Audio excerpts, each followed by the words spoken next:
Hi friends, welcome to Kanchana's kitchen. Today recipe వచ్చేసరికి గోరుచిక్కుడుకాయ fry అండి. చాలా ఈజీగా, చాలా తక్కువ టైంలో, లెస్ ఇంగ్రీడియంట్స్తో చేసుకోవచ్చు అనమాట. అసలు ఇష్టం లేదు అని అనుకున్న వాళ్ళు కూడా ఈ ఫ్రైని ఈజీగా తినేస్తారు. Let start the recipe.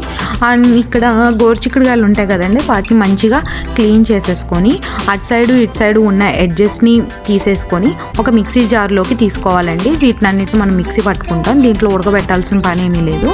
So ఇలా మిక్సీలో వేసేసుకొని చక్కగా గ్రైండ్ చేసుకోవాలండి. ఇలా కోర్స్గా గ్రైండ్ చేసుకోవాలన్నమాట. అక్కడక్కడ ముక్కలు ఉంటేనే చాలా బాగుంటుందండి.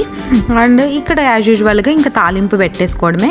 బాండి పెట్టుకొని ఆయిల్ వేసుకొని 1 టేబుల్ స్పూన్ ఆవాలు, 1 టేబుల్ స్పూన్ జీలకర్ర అండ్ 1 టేబుల్ స్పూన్ పచ్చి శనగపప్పు యాడ్ చేసుకున్నానండి. ఇక్కడ కొంచెం కరివేపాకు వేసుకున్నాను.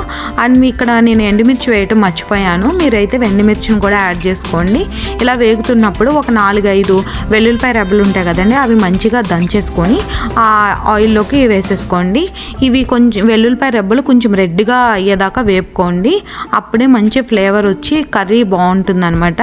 తర్వాత మనం కోర్స్గా గ్రైండ్ చేసుకున్న గోరుచిక్కుడుకాయలు ఉంటాయి కదండి, అవన్నీ ఇందులోకి వేసేసుకొని చక్కగా ఆయిల్లో మిక్స్ అయ్యేలాగా కలుపుకోవాలన్నమాట.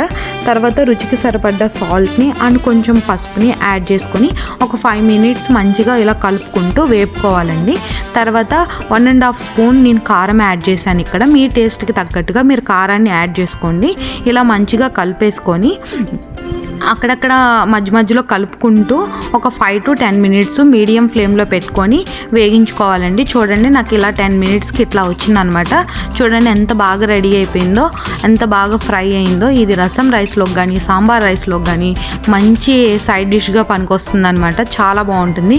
ఉట్టి రైస్లో కూడా కలుపుకొని తింటారండి మా ఇంట్లో అయితే. చపాతీల్లో కూడా చాలా బాగుంటుంది. మీరు నా ఛానల్ ఫస్ట్ టైం చూస్తున్నట్లయితే ప్లీజ్ లైక్ చేసి సబ్స్క్రైబ్ చేసుకోండి. Please like, share, subscribe. Thank you.